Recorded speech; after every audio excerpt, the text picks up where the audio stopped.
네, 장로님 기도 감사를 드립니다. 네, 이 시간에는 오늘 말씀을 우리 같이 찾아보도록 하겠습니다. 오늘 말씀은 요한계시록 7장 4절에서 8절 말씀입니다.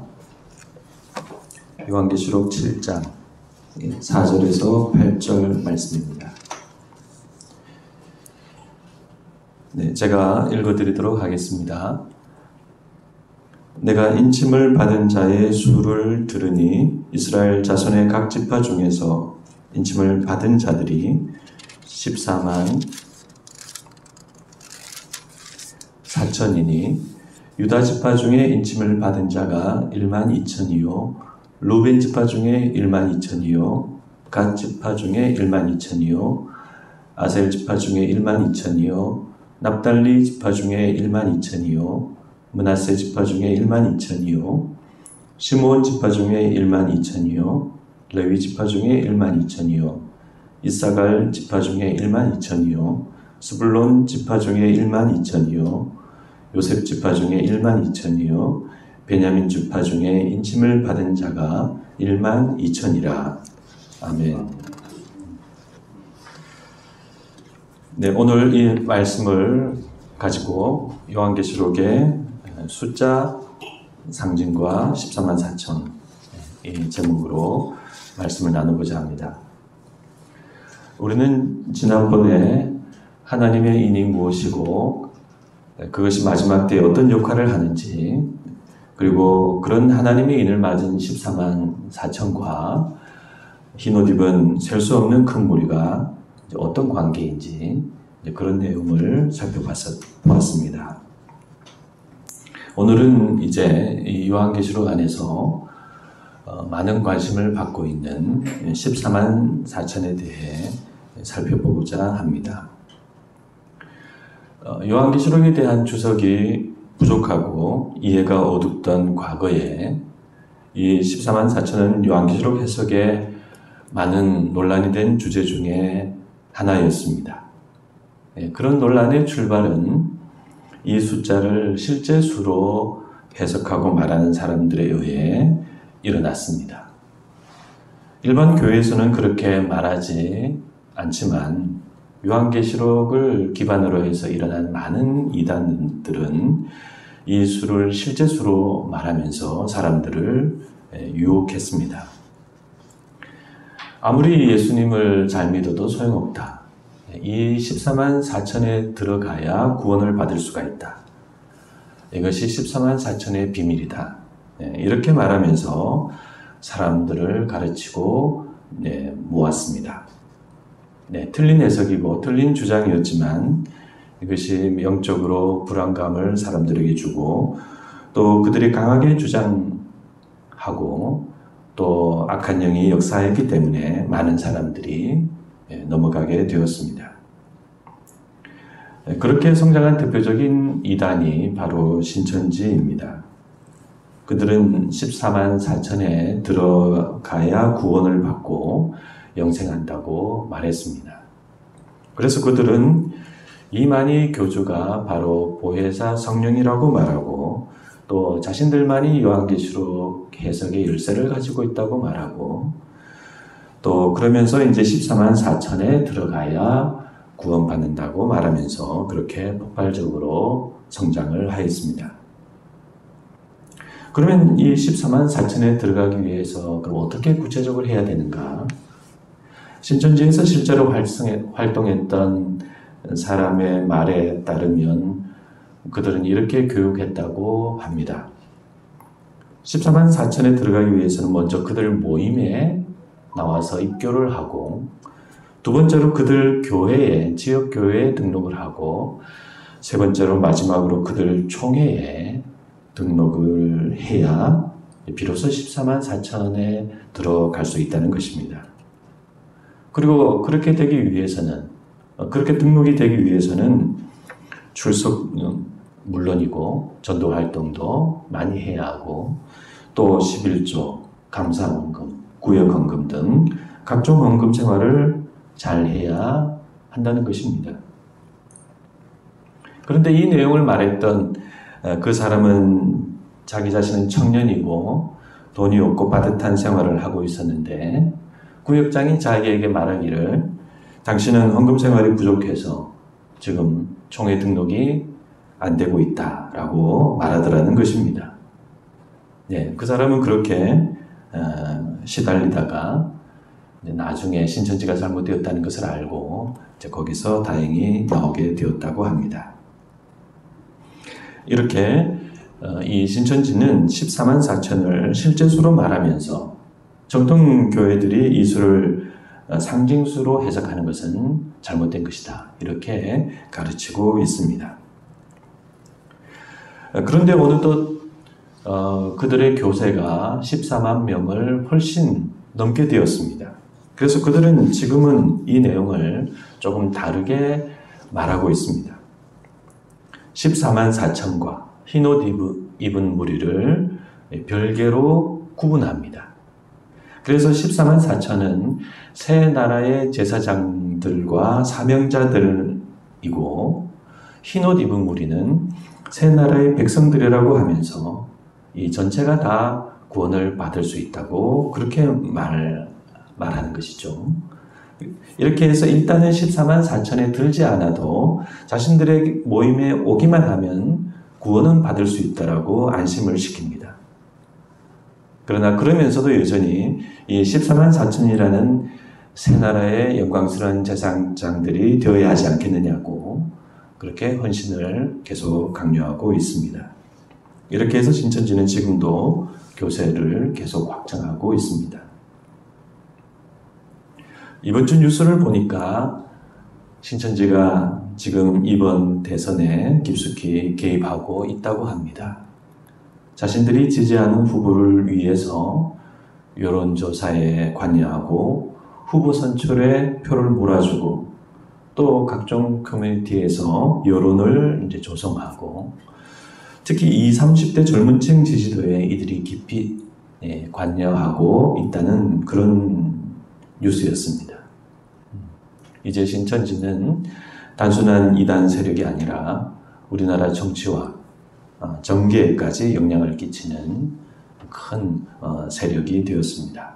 그래서 우리 교회와 믿는 자들은 각별한 주의와 기도가 필요하지 않나 그렇게 생각이 됩니다. 아무튼 이렇게 신천지를 비롯한 무리를 빚는 대다수 이단은 14만 4천을 실제 수로 어떻게든 말하려고 하는 경향이 있습니다. 그 이유는 그렇게 해야 사람들을 끌 수 있기 때문입니다. 그러나 긴존 우리 정통 교회들은 당연히 이 수를 상징수로 말하고 있습니다. 우리는 요한계시록이 상징적인 언어와 이미지로 기록되어 있음을 알고 있죠. 이것은 요한계시록 이해의 출발이자 기본입니다. 그래서 요한계시록에 나오는 숫자는 대부분이 다 상징적인 숫자입니다. 숫자를 이렇게 상징적인 의미로 사용하는 일은 인류 역사에서 매우 오래된 일입니다. 고대 점술과 천문학과 철학이 수를 그렇게 사용했습니다. 피타고라스 학파는 수를 만물의 근원으로 이해하고 그리고 숫자의 의미를 부여하는 그런 수비학은 피타고라스 학파 외에도 많이 있었습니다. 그런 점에서 그런 시대에 기록된 성경도 숫자를 단순한 숫자가 아니라 의미를 가진 수로 사용하고 있고 그래서 이것은 성경을 보는 우리의 기본적인 해석 방법입니다. 그래서 요한계시록만 그런 것이 아니라 창세기를 비롯한 구약 성경 전체가 신약 성경까지 그렇게 숫자를 사용하고 있습니다. 하나님의 천지를 7일간 창조하시죠. 천지 창조를 7일간 하시고 제사장들은 성소에 그 피를 7번 뿌리게 됩니다. 여리고성에서 여호수아는 이스라엘 백성들을 7일 동안 여리고성을 돌았고 마지막 7일째에는 7바퀴를 이제 돌게 되었습니다. 발람도 이스라엘 백성들을 저주하려고 할 때 7제단을 쌓죠. 그래서 이런 내용은 성경 안에서 끝이 없습니다. 이렇게 성경의 수에는 비유적이고 상징적인 의미가 많이 담겨 있습니다.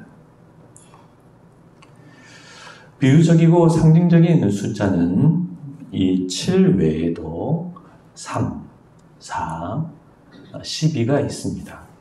3은 하나님의 완전수입니다. 4는 땅과 세상과 우주 전체를 가리키는 완전수입니다. 그리고 7은 3과 4로 이루어진 숫자로 어떤 행동이나 행위의 완전수입니다. 그리고 마지막으로 12는 하나님의 백성을 가리키는 완전수입니다.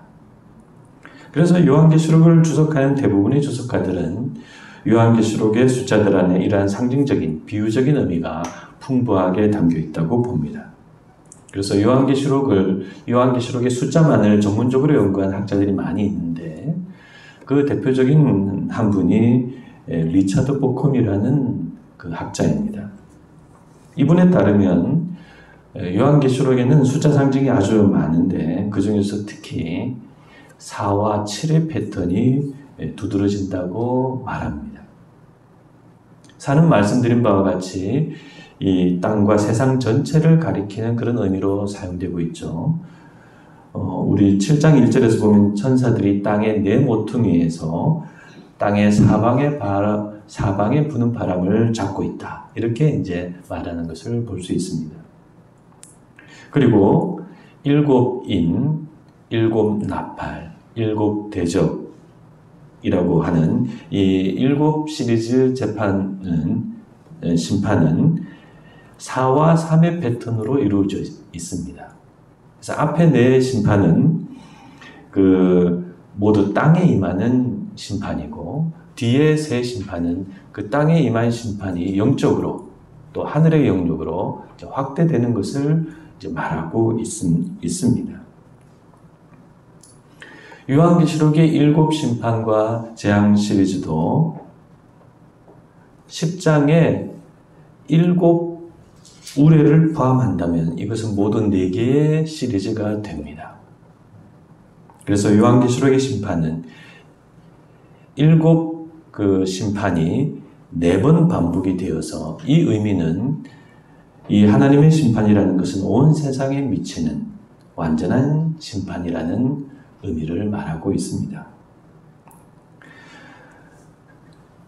그래서 이러한 완전한 심판의 의미는 구약을 거슬러 올라가면 레위기에서 온 것으로 추정이 되는데 레위기 26장에 보면은 7종 심판의 경고가 4번 반복되고 있는 것을 볼 수 있습니다.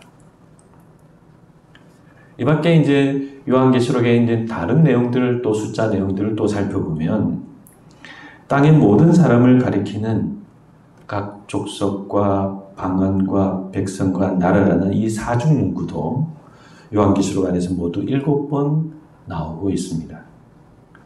또 18장에 바벨론에서 수입하는 그 물건 목록이 나오는데 그것이 모두 28개인데 이것도 4 곱하기 7 그렇게 해서 28개의 목록이 나오는 것도 우연은 아닙니다. 하나님께 적용하는 칭호를 보아도 거기에 하나님께 적용되는 칭호도 대부분 7번이 나옵니다. 전능하신 주 하나님, 보좌에 앉으신 이, 알파와 오메가, 이것이 모두 7번 나옵니다. 세세토록 살아계시니, 근데 이것은 4번이 등장하는데 이것은 세상 만물과 땅의 피조물을 다스리는 문맥에서 이것이 나오기 때문에 4번이 등장하고 있는 것 같습니다.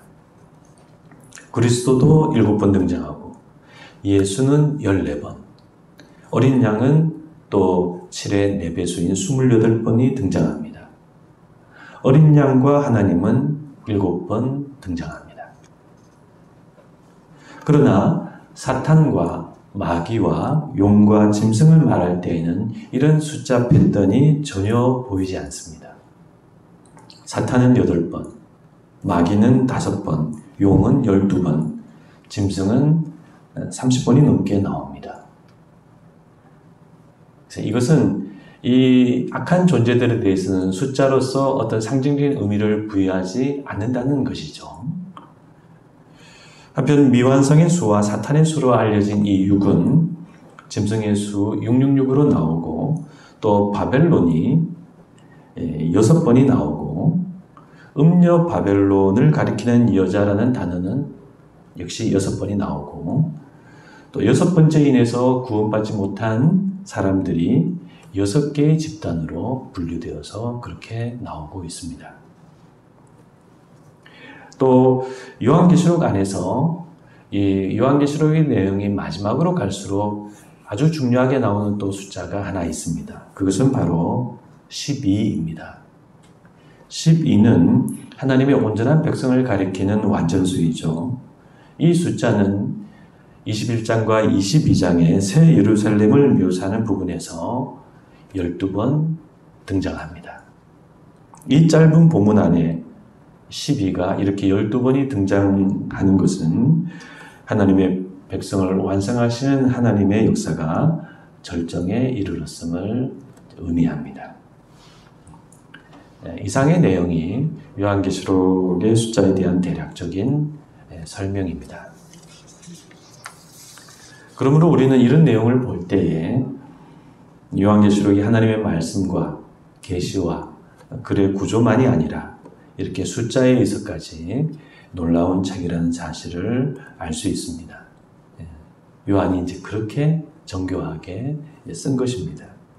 따라서 이와 같은 내용을 고려한다면 요한계시록의 대부분의 숫자는 상징적인 의미로 그렇게 쓰였다고 볼 수밖에 없습니다.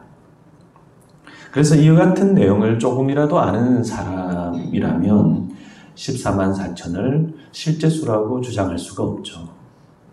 따라서 우리는 이 14만 4천에 대해서 이것은 하나님의 참된 백성을 가리키는 상징적인 완전수로 이해하면 되겠습니다. 그래서 계산은 어떻게 되냐?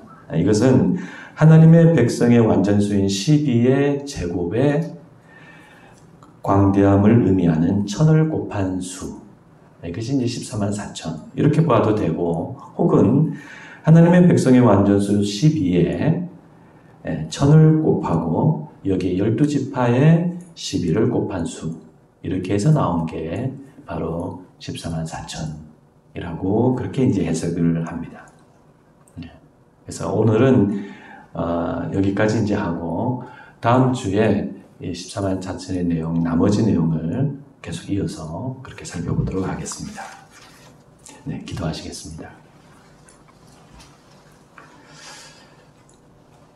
하나님 아버지, 저희들 오늘 요한계시록에 나와 있는 많은 숫자에 대해서 그것이 어떤 의미를 가지고 있는지 살펴보고, 그래서 그런 내용을 바탕으로 14만 4천을 우리가 어떻게 해석하고 이해해야 되는지에 대해서 저희들이 살펴보았습니다.